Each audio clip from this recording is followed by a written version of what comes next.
Hello, welcome. This is Van Jones and Christine Gluntz. We are at the White House Council on Environmental Quality.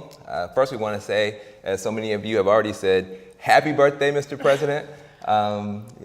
Whatever gifts people are sending to him, we know the best gift in the world is a gift that he has given to us in terms of helping us turn the page in America with new opportunities for clean energy, green jobs, improving our healthcare system, reforming our healthcare insurance, and also making sure that we have the best educated population in the world. So thank you for those gifts, Mr. President. And you are invited to ask us questions about the green recovery, about the clean energy economy. Today is a big day for us. There was a number of meetings that we had here in the White House talking about the green recovery. The Green the Block coalition jumped off with a bunch of great ideas that they're going to be doing all across America. And also we had secretaries and the Secretary of HUD, the Administrator of EPA, an Undersecretary from Department of Energy, all talking about ways that they're going to be marshaling recovery dollars to create green jobs across America. So let's have that conversation and let's figure out what folks want to talk about. Okay, Van Jones, you talk about clean energy. What type of budget is needed for this and what type of investments have already been made? Gotcha. Well, one thing we want to keep in mind is that of the $787 billion in the recovery package, $80 billion is directed toward clean energy, energy efficiency, smart batteries, the grid, brownfield cleanup. So you're talking about an $80 billion investment by mid-February that the President and Congress had already made to jumpstart this clean energy transformation.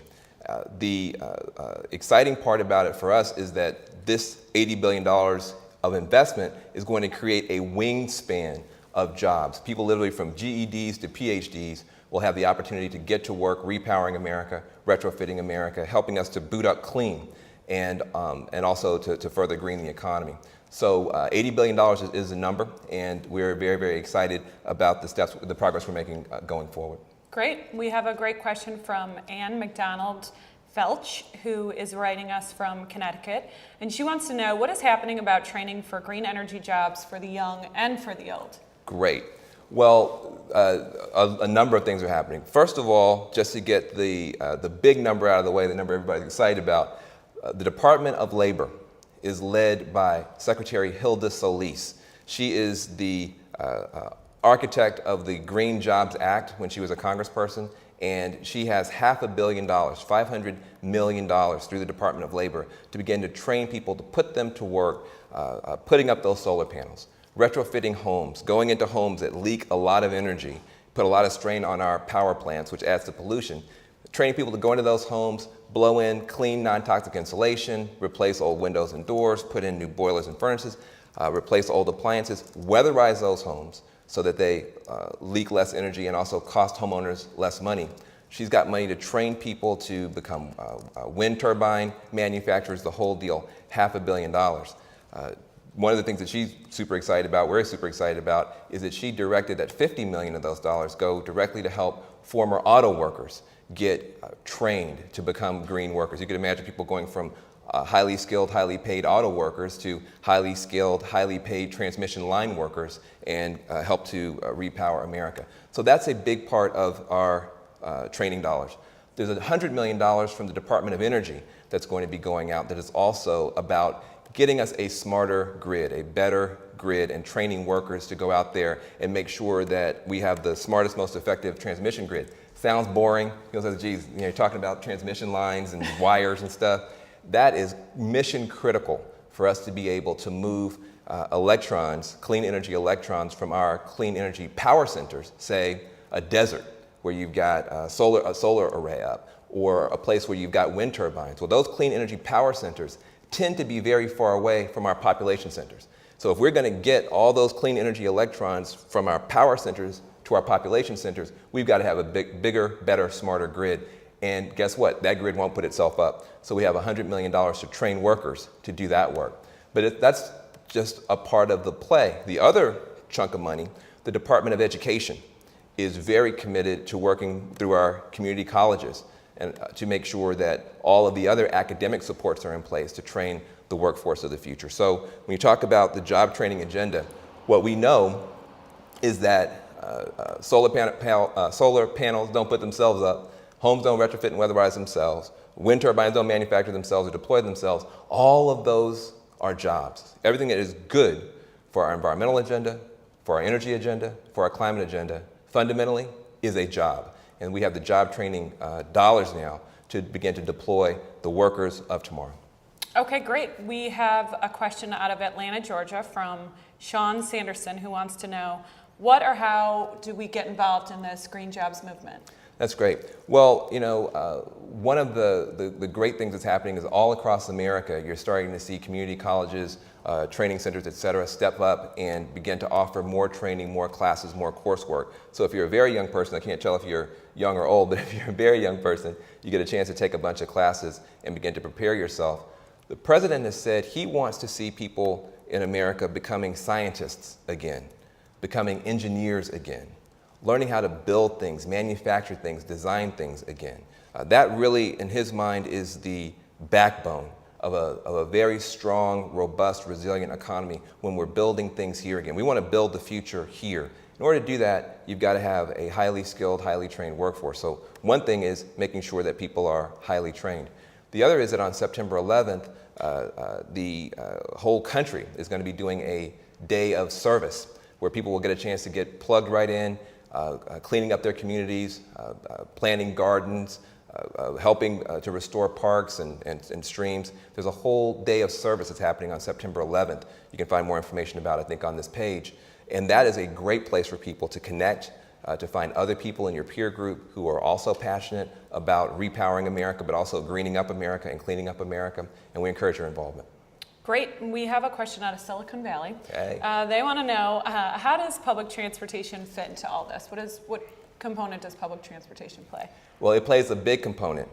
One of the great things is that as we are moving into this next round with our recovery dollars, we've already put a lot of money on the table and will continue to help improve our roads, and that's really, really critical. In fact, we have 38,000 recovery projects that have already been approved. 6,000 of them are road projects, $20 billion for that, and 2,500 of those road projects are already underway. That's why when you're driving around, you're starting to see people working. That's why you're starting to see scaffolding around all those bridges. As you look around, you're seeing the recovery beginning to work. But that's only a part of the transportation agenda. The other part is mass transit and making sure that people can easily get to where they want to go without having to get in a car by themselves and drive long distances. We want to make sure that people also have the opportunity to use mass transit, and the recovery package supports that as well. The other great thing, of course, is that as you look at the Department of Energy, they are putting a lot of money into advanced automotives. And people are even talking about what they call heavy hybrids, where you would actually put hybrid engines in things like buses so that you would have incredibly clean bus technology. We're also talking about cleaning up, EPA has money to clean up diesel emissions with regard to our buses. So it's not just about public transportation, it's about clean public transportation, and it's about making sure that our public transit system is helping us to lead the way technologically into the automotives of the future. Great. We have a question from Grace Elise McGlade, who wants to know, what advice do you have for students who are currently in college? What steps or what can they do in their community or? Well, great. Well, first of all, congratulations on being in college. That's a big deal. And I know that right now it's tough. People are sometimes feeling like they're not going to be able to go to college. That's why in our recovery package, we gave assistance to college students.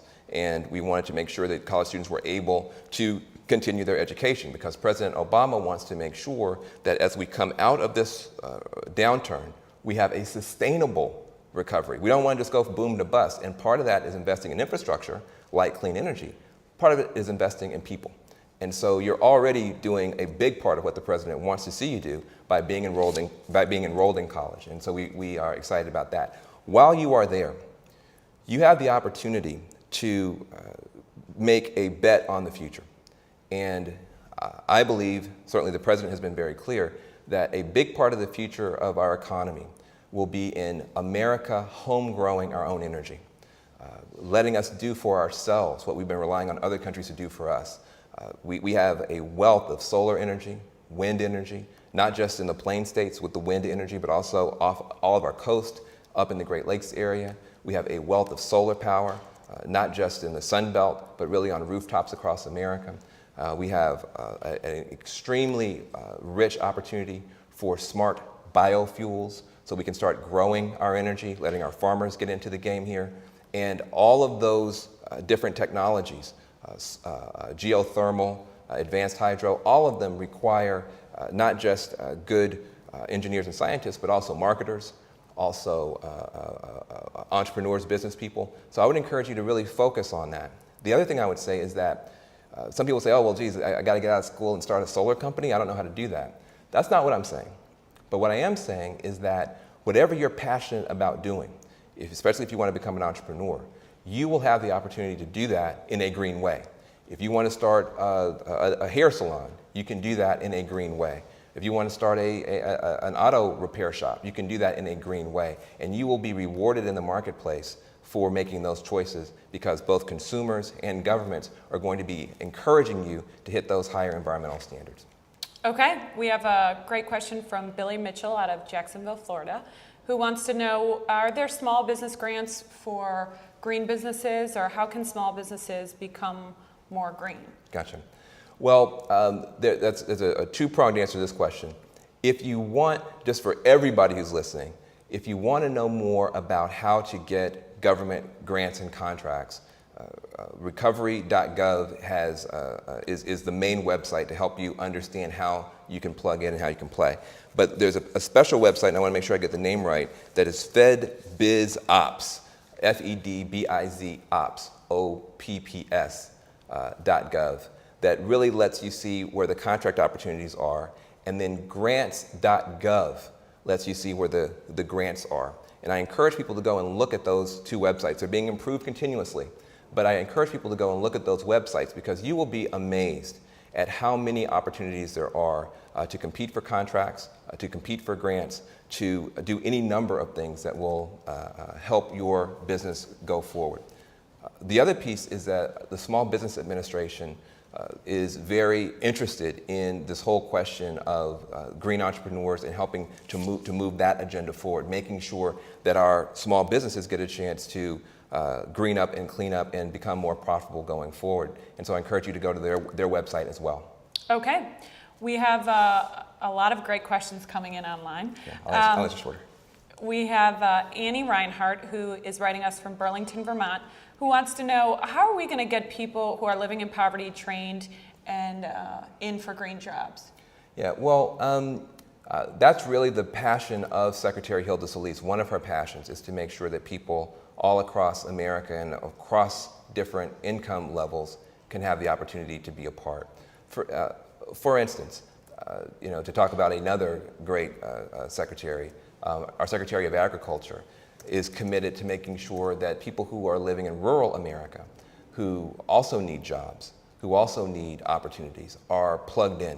And for instance, in rural America, we often talk about the solar panels going up on cities, we often talk about the wind turbines being manufactured in cities, but where will those wind turbines be deployed?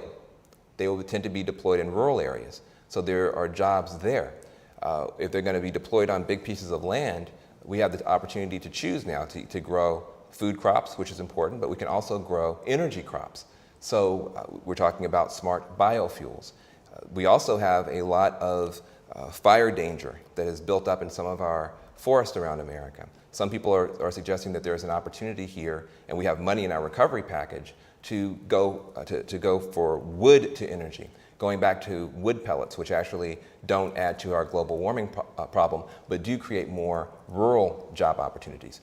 Also, some people don't think about that much, is land restoration. We have places in America where the land has been damaged.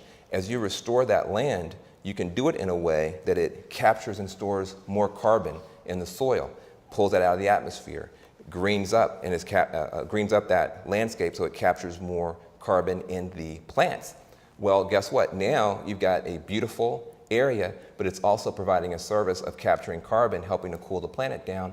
That is also a great job for rural America. So there is money in the recovery package and orientation in the recovery package to link those kinds of job opportunities in rural America with job training through the Department of Labor. Okay, great. We have another question coming out of Syracuse, New York. I think you're going to like this question because it's on energy efficiency. So we can talk about weatherization. But for Michael DeRose of Syracuse, New York, will grants be made available for people to convert their homes to more energy efficient? Yes. The answer is yes. Let me talk to you about this particular program, which is, as Christine knows, my passion. I will try not to go on and on about it, but it's my favorite thing that we're doing. We are spending $5 billion, with a B, on energy efficiency for homes, especially for people of modest means, people who are about 200% of the poverty line and below, people of modest means who really cannot afford to have their energy bills going through the roof in the summer, going through the roof again in the winter, because their homes are just so leaky and inefficient that they literally are just sending money out the window. In 2008, the federal government spent a total of $200 million across the whole country to help fix that problem. The recovery package has $5 billion, from $200 million to $5 billion, which means that there are going to be literally thousands of families, tens of thousands across the country who will be paying less on their energy bills. But that's not the only benefit of this program. The same dollar that is being used to cut someone's energy bill is also going to cut unemployment, because we're going to be putting people to work to go and retrofit all those buildings. It also, that same dollar that cut the energy bill and cut unemployment, will also be used to cut pollution, because our power plants won't have to work so hard.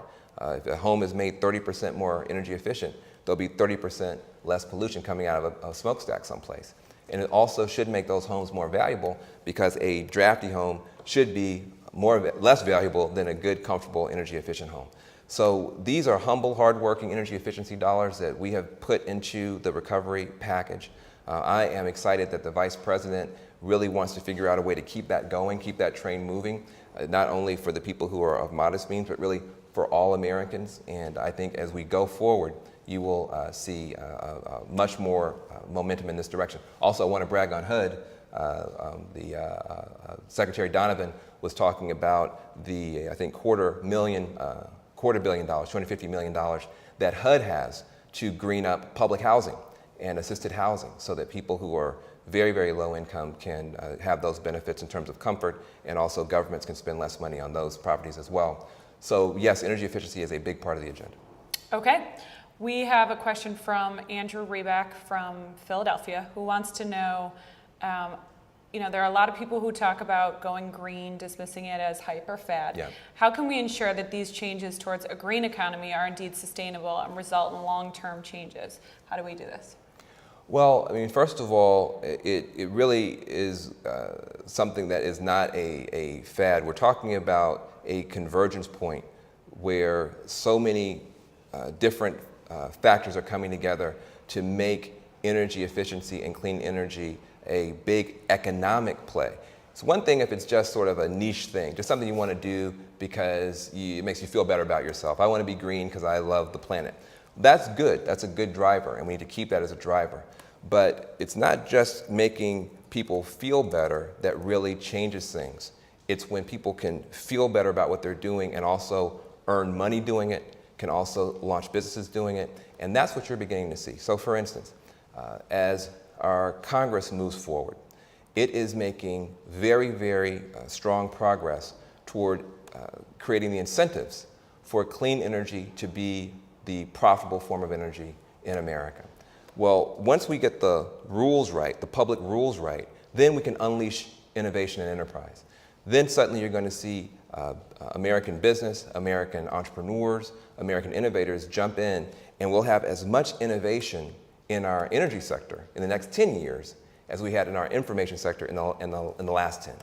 And when you see Congress moving in that way, when you see states and local governments moving in that way, tribal governments moving in that way, and much more importantly, when you see entrepreneurs and venture capitalists moving in that way, you can be pretty sure this thing is going to go forward. The main thing is who in this audience will be part of making sure that it is as robust as possible, includes as many people as possible. This problem that we're trying to solve of energy independence, for this country, clean energy for the world, requires the hearts and the minds of all Americans. This is a problem that's too big to solve by any one little sector or city, but all of us working together can solve it by taking individual actions and also supporting Congress as it moves forward to get the public rules right to unleash this energy innovation transformation. Great. We have a question out of my hometown, Chicago, Illinois. Bill Higgins wants to know, how can we improve the energy in rental units? Many people have landlords who might not have as much incentive if the tenant is paying the electric heating bill. So what can tenants do? Yep. This is one of the big barriers to energy efficiency. It's called the split incentive problem, where you have a property that is owned by one party, but the energy bill is paid by another. Now that could be a business, that could be a family that's renting. And so the only way to get that energy bill down is for the homeowner to do something, or for the property owner to do something that he or she may not have an economic incentive to do. What we are working on right now is coming up with ways to actually work with utility companies, to help with utility companies that want to do this, to get around this problem. Because there is the opportunity, and you're starting to see experiments going on now, where utility companies can play a great role in helping to get energy costs down. And as we move forward into a more, once we get our climate bill passed, I should say, they'll have a great incentive in utility companies to help, because they will want to stay under that carbon cap. They're not going to want to be wasting energy. And so a part of the long-term play here is to bring in other parties who can benefit, who can bring forward new products, who can bring forward new services, and help deal with the split incentive problem. Great. We have a question out of Central New Jersey from Dan Fatan. Can you elaborate on what local governments can do to encourage green businesses open and locate in their communities? We've visited communities like Charlottesville, Yes. we've been in Philadelphia, Lansing. Yes. Can you talk about some of that? Yeah, you know, it's great. Local governments, of course, were way out in front of the federal government on a lot of these issues. Your great hometown of Chicago, for instance, has a green mayor, and Mayor Daley, that has been pushing this for a long time, and other great green mayors, Mayor Nichols in Seattle and other places. So Mayor Nutter in Philadelphia. So there's lots and lots of mayors. They're way out in front on this, and so there's a huge wealth of knowledge about how to do this. One of the things that we saw in Congressman Piriello's district was this incredible joint effort between the city and community groups to weatherize homes and let people pay back the loans to upgrade their homes as a part of their overall energy package. Those kinds of innovations are really important. But here's some of the things that cities can do. Number one, procurement. Cities buy stuff. And what a city decides to buy and where a city decides to buy it from can make a tremendous difference in the growing of a local green economy. The other thing that you have in cities are schools, and what a school board decides to do in terms of focusing on local healthy food versus processed food from nobody knows where, focusing on edible schoolyards, following the example of our First Lady, who has done her own organic garden. Schools can also be great places to have solar panel arrays and use those as learning laboratories. Schools can also be great places for after-school programming around environmental consciousness. So there's a whole schools agenda. The other piece that is important, I think, with regard to cities, besides what cities buy, it's also what cities permit. Cities have the opportunity through their building codes and through other measures to really encourage smarter growth, to really encourage more efficient buildings when they're built. It's a lot easier to make a building green from the very beginning and to have very high standards at the very beginning than to have to come back and do a retrofit agenda. Now, we are going to have to retrofit a lot of our buildings, but cities really have their hands on the reins in terms of what the next generation of buildings look like. So the local action is critical. We want to make sure that those local mayors, for instance, who fought for the Green Block Grant, so they could do a lot of this work, have the full support of the federal government going forward.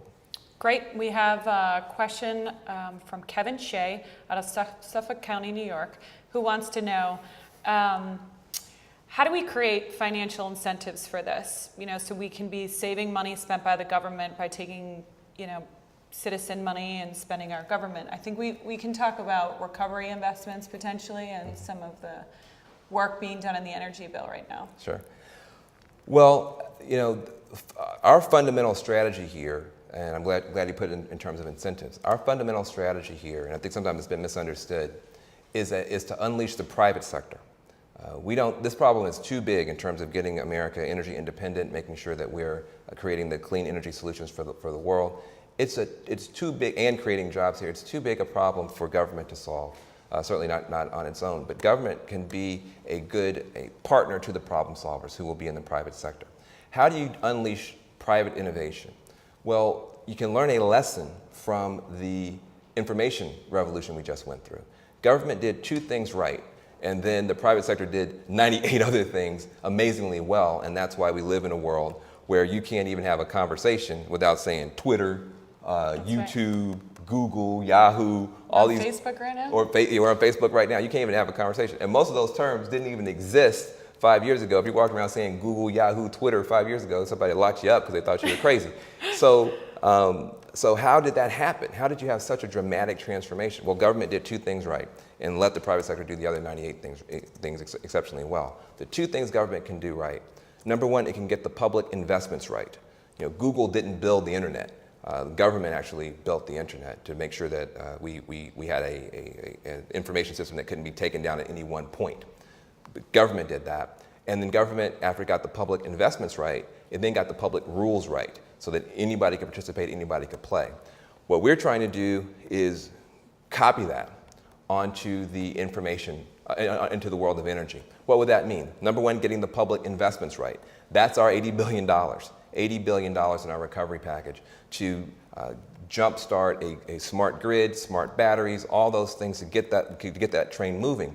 But the most important thing we can do is to get the public rules right. And that is the climate and energy bill that is moving through Congress right now. That will be the big incentive, because what it will do, carefully crafted to make sure that we don't have any shocks or anything negative to the system, but what it will do, it will create economic incentives, rip through so that we get that innovation. Suddenly, you will have people saying, hey, guess what? Maybe not this year, but at some point down the road, I can see that these old, dirty ways of using energy are going to become too expensive for me. Let me start to invest.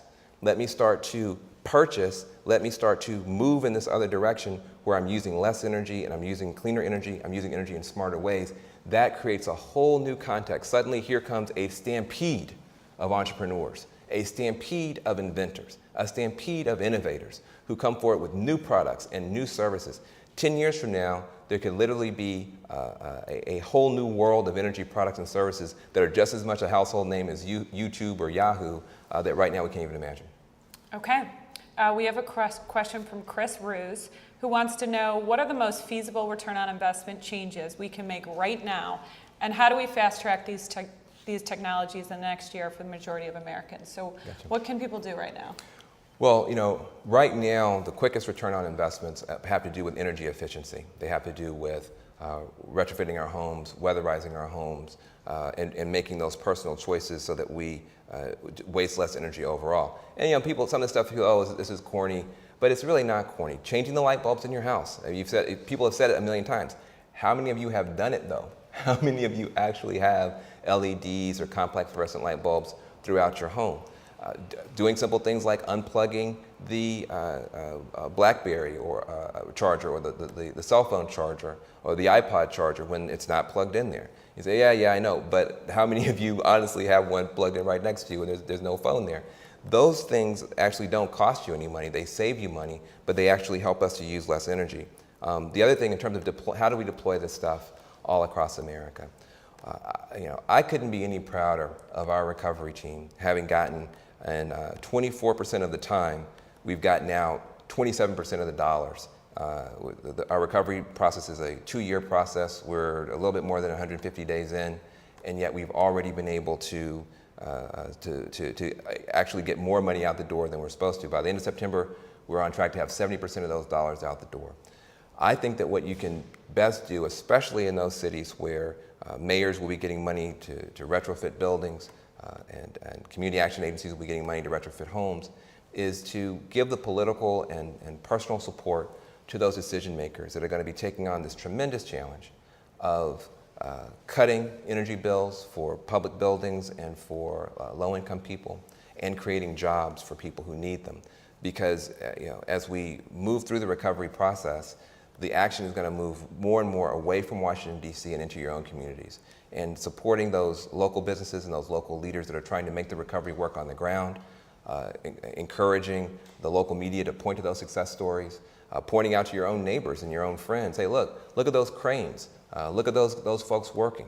Look, it's beginning to work, so that we can continue this momentum through these difficult times and to better outcomes down the road. Okay, great. We have a question from Christopher McConnell, who wants to, from Washington, D.C. What workforce development will federal, state, and local governments provide to encourage a green economy? I think this might be one of our last questions. Good. Okay. Well, Christopher, that goes back to the question that we hit earlier, and I'll come at it a different way. The recovery package does include, for the Green Jobs Act, about $500 million, $500 million, and that's through the Department of Labor. And the Department of Labor has a network through the Workforce Investment Act, has a network of those one-stop shops where people can go and get job training, or will go and find out where the job training is. Well, that is going to be the best way to interface with the job training dollars that are coming down the road. And luckily, people have those kinds of things in almost every community in America. The great thing that we have in this country is that we have the assets and the infrastructure to retrain our workforce. We are losing some of the jobs that we once counted on, but there are more jobs that are coming. And this transition that we're going through, we believe, as we get those job training dollars in place and people get upskilled, people will be able to have better jobs in the future than we've even had in the past. And those jobs will be better for our communities because the air will be cleaner, the water will be cleaner, and we'll be more secure from an energy standpoint as a country. So that's where we're going with our job training dollars. Hilda Solis, Secretary Hilda Solis, has been such an amazing, outspoken champion. She was actually in West Virginia. Somebody asked how we're going to help people who really need help. She was in West Virginia this week, standing with the coal miners and letting them know that their health and safety, the people who go deep down in the earth to bring out the coal that powers this country, their health and safety is important to this administration. And they introduced, I believe, some new ways to keep people safe and protect lives, livelihood, and livability in coal country. These are the kinds of things that this administration is committed to, and we're proud to be a part of it. Great. I think that's all we have time for today. Good. Any closing comments? I thought I would have time to sing happy birthday No, we to didn't. President Obama, but we'll have to wait till next year. So that's all. Thank you. Thank you very Great. much.